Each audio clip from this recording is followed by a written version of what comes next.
Right, so good morning everyone. Welcome to the second in a series of guided visualizations for deep relaxation and just to help strengthen your energy to cope with life as it is at the moment. It's giving us new challenges, and all of a sudden everyone is talking about breathing. And breathing is something that humans have always done, of course, but there are different ways to breathe, some of which are more efficient than others. So I thought we'd just start with our usual centering in the heart, bringing your energy together as a group, and then we'll do some breath work.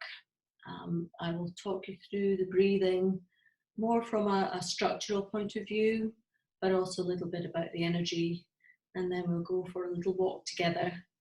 And just during the visualization process, if you want to close your eyes, then close your eyes. Please make sure that you're as comfortable as possible. And if you feel that you might get cold, then if you want to grab something, a small blanket or something like that just now, that's perhaps a good idea. Okay, so we're going to just think about the heart in the center of the chest. The heart chakra is the center of the chest. The heart sits slightly over to your left. So just hands on the center of the chest. Close your eyes for a second and just bringing your awareness into that area in the middle of the chest. And the heart is the protector of your energy. If your heart energy is strong, then you can cope with emotional shocks. But if your heart energy is vulnerable, then those shocks pass through deeper into your energy system, and they end up being transferred to whichever of your organs is your natural weak point. And that depends on your inherited information. It also depends on what's happened to you during your life. So thinking about the heart as a ball of energy. The heart beats and the energy pulses. Just feeling that sense of pulsing. Now your heart does beat very frequently, approximately 70 beats per minute. When you're less stressed, it beats more slowly. When you're more stressed, it beats more quickly. Just thinking about the energy, slowing that down. That feeling of expansion and settling within your chest. Connecting with yourself, connecting with your heart, connecting with the group, and connecting with everyone who's open to connection. With your family, with your friends, with your loved ones. A really deep connection from your heart to theirs. And I can already feel the energy deepening in the group as we work.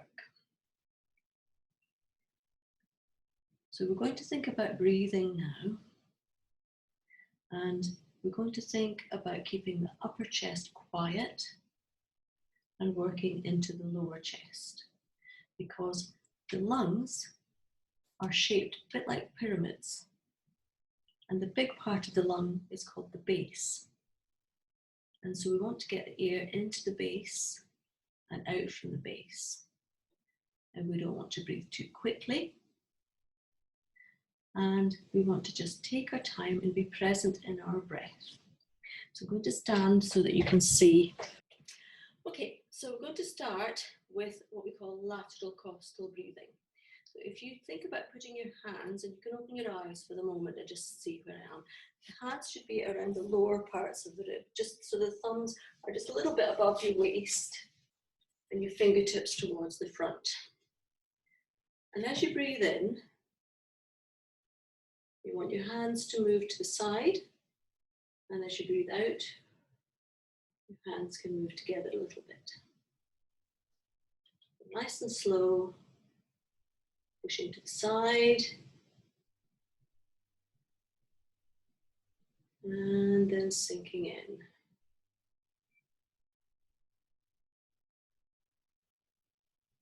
Again, out to the side, 2, 3, 4, and breathing out, 2, 3, 4, 5, and just waiting a moment, and then breathing in again, 1, 2, 3, 4, and out, 2, 3, 4, 5, and in again. Ready? 1, 2, 3, 4, and out, 2, 3, 4, 5. So just breathing away like that.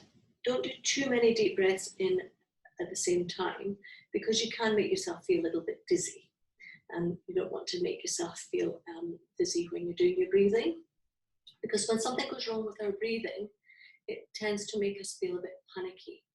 And when you become stressed and panicky, the breath moves from the lower ribs to the upper ribs, where the very small part of that lung lies. And so it's much less efficient to breathe that way.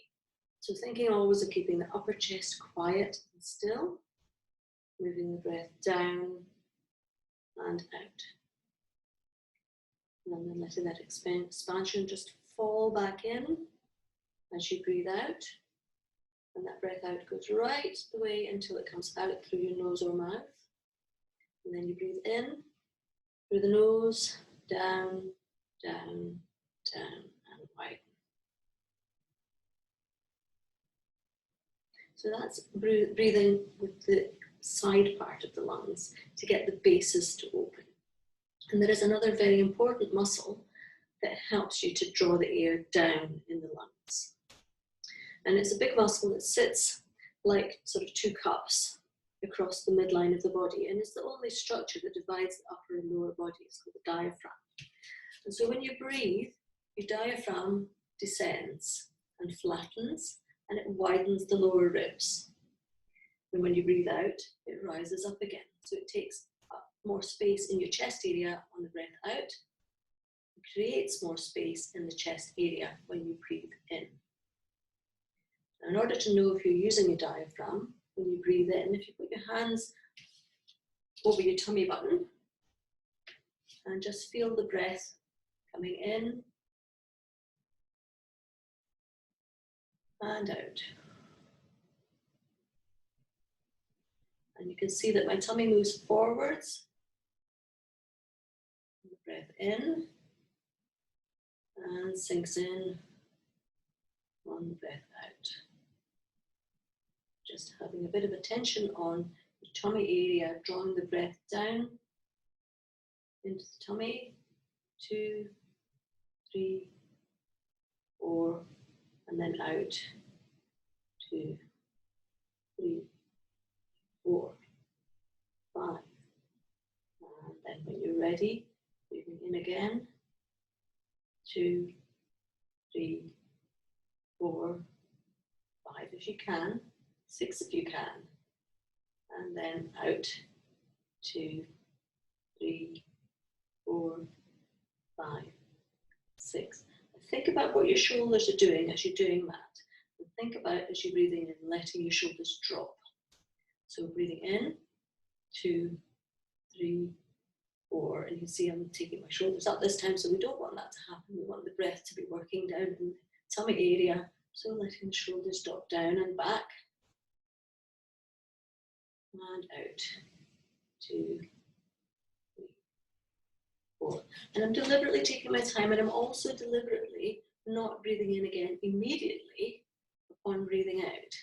And the reason for that is that when you become stressed in your breathing, then you tend to breathe too fast, and the breaths follow each other very quickly, and you start to feel sometimes like you can't breathe. And so the movement happens up here, and there's too much attention to the breathing, and therefore you're so busy breathing in and out that you become worried about being able to breathe. And your brain is very well switched on to your oxygen levels, and it will tell you when you need to breathe. So at the end of your breath out, just be still. Be in that stillness, in that moment, so that you can be relaxed, and your next breath will happen naturally. And you can work with it to widen it in the sideways direction, or to widen it in the front and back direction. But you don't want it to be taking control of you, working up here. Okay, so working to get our lungs to be a bit more flexible, our rib cages to be a bit more flexible. And the picture that I like you to think of when you're breathing is to think of seaweed, how it moves in the current. So it moves very gracefully and gently. There's no quick, sudden movements or jerky movements to it, just very quick and gentle, so that your breathing becomes easy and slow and actually much more efficient that way, in terms of getting air to the base here, but also the base at the back of your lungs. So we're going to go from hands from the back there around to the front here, to the back and to the front. Widening to the back of the lungs and to the front. So that we're thinking about breathing here, the lower bases at the back of the lung, and also breathing with the diaphragm at the front. So let's go to our little story of the day. Just making yourselves nice and comfortable and thinking about a beautiful scene. We're lucky, we live in Scotland, there are lots of mountains and it's a very beautiful location. So I'd like you to take your attention to a small path that's in front of you. And just with your eyes closed, picture that path. It can be as small or as wide as it needs to be for you to feel very comfortable just strolling along at the rate that suits you. You can walk a little faster if you want to, or a little slower if you want to. What's important is that you feel comfortable. And so now we're going to just keep going through that path, and it's starting to climb a little bit of a gradient. And if you look to the sides, we can see that you're walking through a forest. You can hear the birds. You can smell the pine needles if it's a pine forest. Use your breath to take on board the smells around you as you walk through that forest. Use your sense of vision, your sight, to have a look up and around. Can you see the blue sky above the trees? Maybe the odd little cloud moving by. So try not to fix your attention on the cloud. Fix your attention on what you feel inside. How do you feel being out there in the beautiful scenery, breathing and seeing and hearing those sounds and sights of nature? The incline is starting to rise now, and we can see a mountain just appearing, not too far away, but not terribly close either. We start to walk up the path. Exercise, of course, another way to stimulate breathing and to make your breath deepen. So walking up the path and just picturing some pebbles on the path, coming to some areas where the stream crosses the path, and where you step over, there may be a boulder to stand on, something that makes you safe as you get a really good foothold and step up and over one of nature's obstacles, but an obstacle that adds to the scenery, adds the babbling sound of the water, and it adds the twinkle of the sun in the water, and it adds to your sense of achievement as you're able to step up and over. And we're carrying on up the path. The trees are becoming more scarce now, and we're moving out into a more open vista. Have a look around. You can imagine that to be however you would like, because your brain will just accept what you tell it when we do these visualizations. So have a look around. Let's pretend it's August in Scotland when the heather is out, and the colour is that beautiful purple that coats or carpets the hillside. And keeping walking, noticing the crunch beneath our feet on the path. We'll be walking on pebbles or a sandy path. And how does it feel under your foot as you land each footstep? Become really present in your body, within your surroundings. There's a corner just ahead of us. And as we approach the corner, there's a sense of anticipation. What will we find around that bend? Will we be closer to the top of the mountain? Or will there be something else to find around that corner? So before we turn, we're going to turn and look back where we've been, looking at the heather across the hillside. Far away down the hillside, we can see the forest that we walked through in order to get this far. And we can see further away, perhaps, to a small town or to a cottage, smoke coming from the chimney. At peace within its environment, the area around quiet and still, and very open.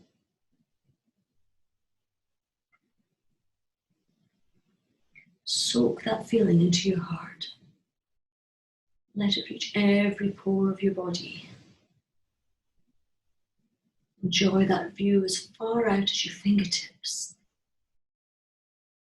and as far down as your toes. Let the view fill your head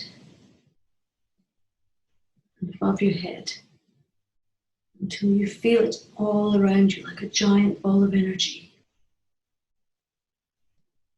uplifting you and supporting you. And coming back to your place on the path, about to turn that corner.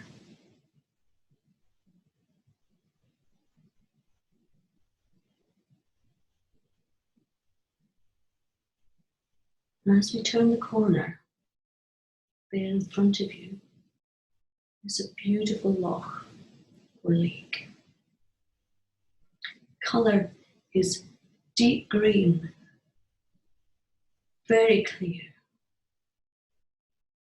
Those of you who've been to the Green Loch beside Aviemore and Glenmore, then you'll know the exact colour that I'm visualising as I speak to you. Where the water is crystal clear, it's deep green, almost like an emerald, slightly milky looking. Looking at the stillness of the water as you approach the edge, where there's a small beach of sand, like a lip around the edge of the loch.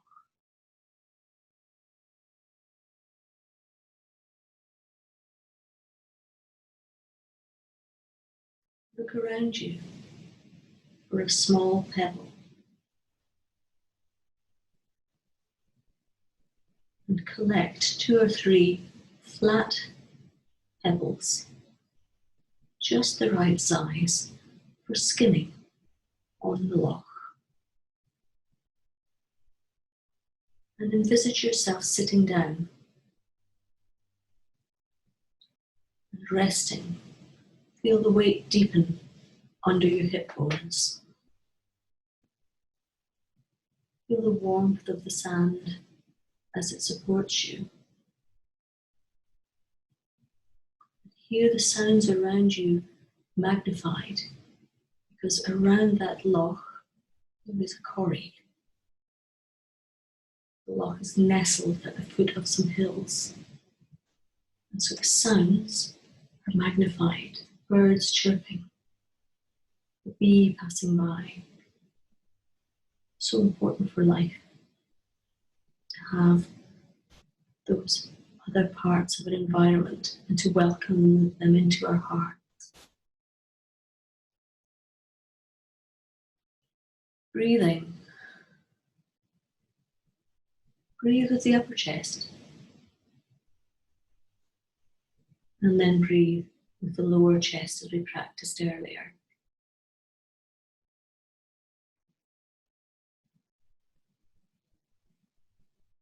Feel how much of that fresh mountain air can draw in with your lower breath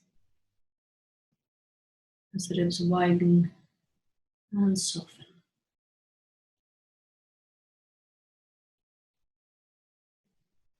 Being still in the moment before we widen again at the lower ribs and soften.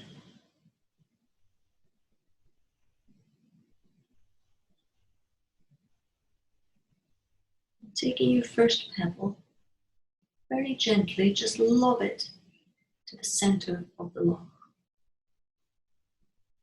And when it lands, you hear a small sploosh or plop or some sound. Listen for that sound. And then watch as the ripples widen out towards the edge of the loch. Getting gradually smaller and softer as they go.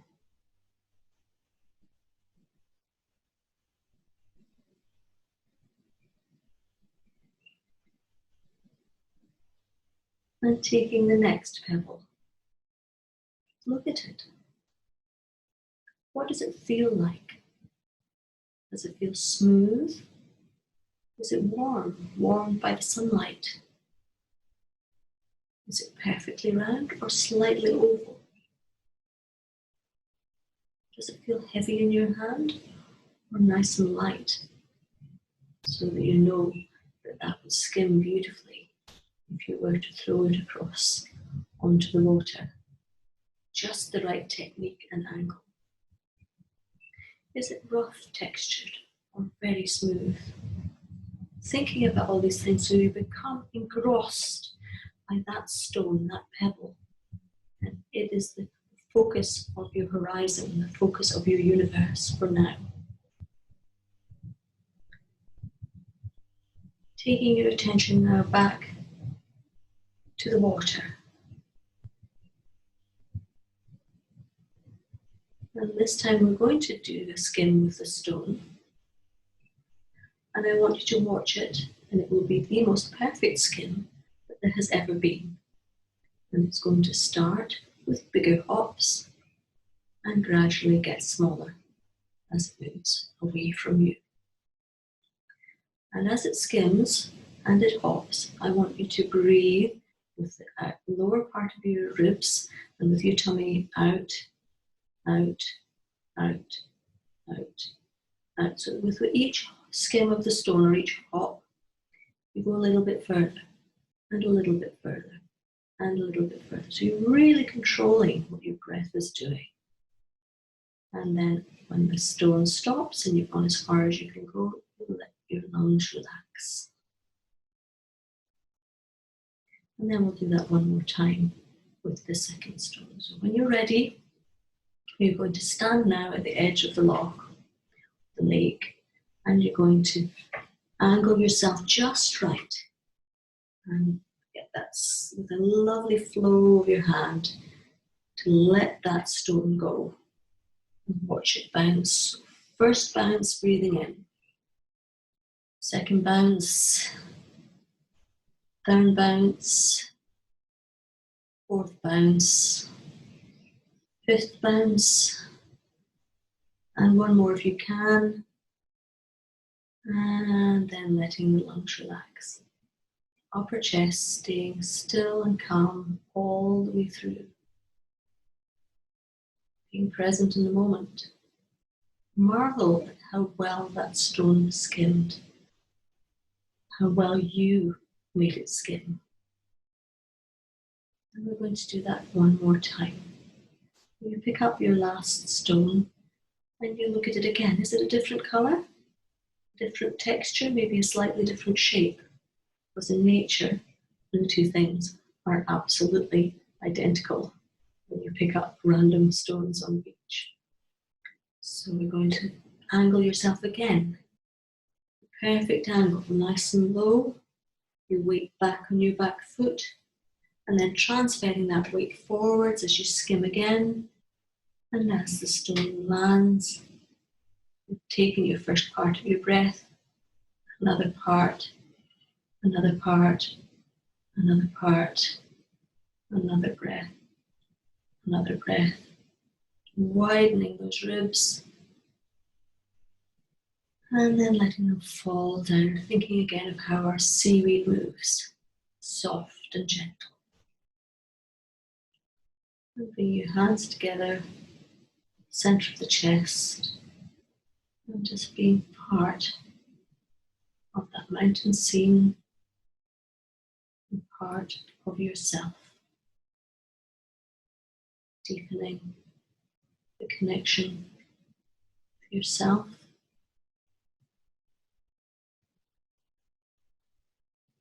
and with your surroundings.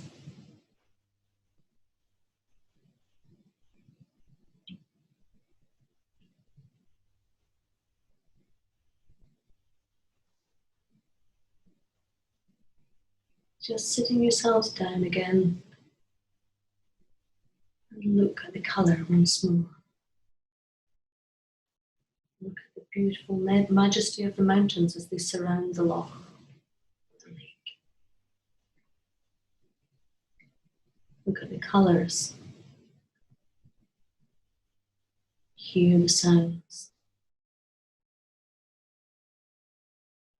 Draw that scene like the corners of a picnic mat. So imagine that the scene is spread before you. You're going to collect one corner at a time to draw all aspects of that memory deep into your energy system. Collecting the four corners so that that special moment in time is held, memorized, the sounds, the smells, feelings, the breath, that you can see how you're sitting, how you feel in your tummy and in your chest and in your head. And I want you to imagine yourself gathering that memory now towards you, that picnic mat that's folded and gathered within, and storing it within you as if in a treasure chest to be accessed at any time that you want to be able to feel the calmness and the stillness within you. And when you want to come back to this moment, you can open out that memory and have a look at the colours, the loch, the mountains, the birds singing, insects flying by. And take a breath, and that breath will take you back to that moment so that you can access that calmness whenever you need it.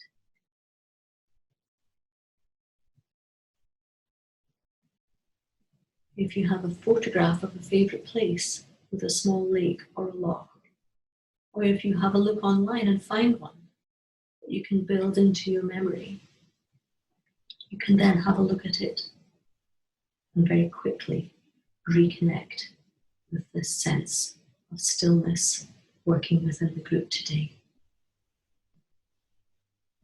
So with our treasure chest of memories stored in our hara, and below the belly button, pulling in, cradling, supporting, gathering it to us.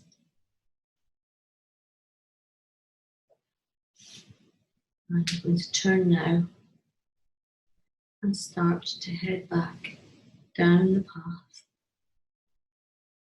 feeling it beneath our feet,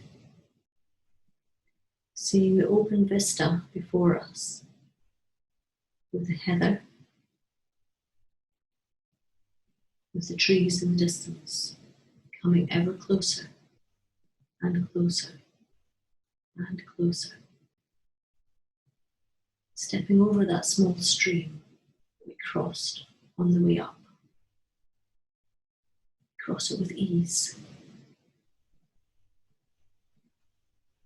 And keeping walking down and down and down through the forest, sensing it around you, feeling that it is closer. We're in a very open place, and now we're in a more enclosed space. A space comforts us. It is very safe and nurturing. Coming to a small clearing as we leave the forest. Breathing.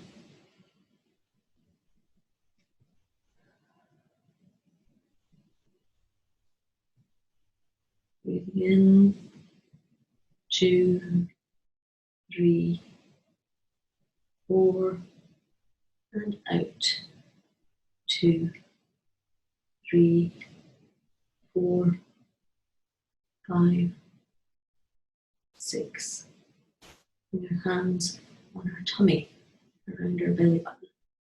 And breathing in, down there as low as we can.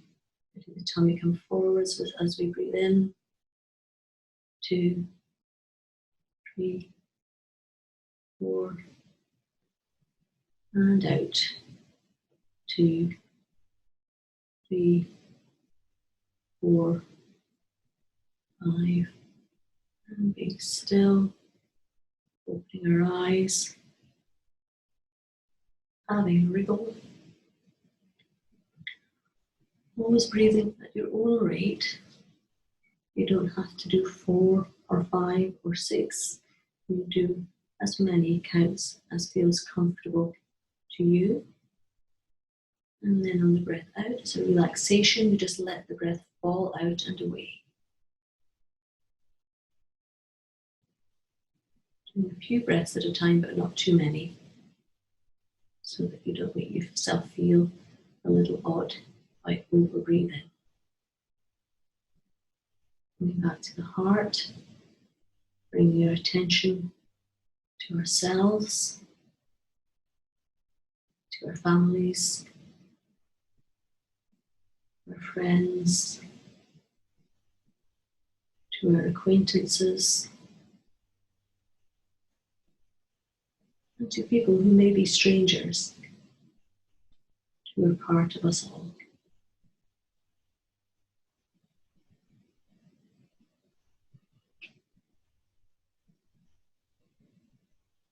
Thank you for watching, and I hope that you can join me again next Monday at 12:30, and we'll go on a different journey and talk about some other techniques as we work together to strengthen both you and I throughout this process.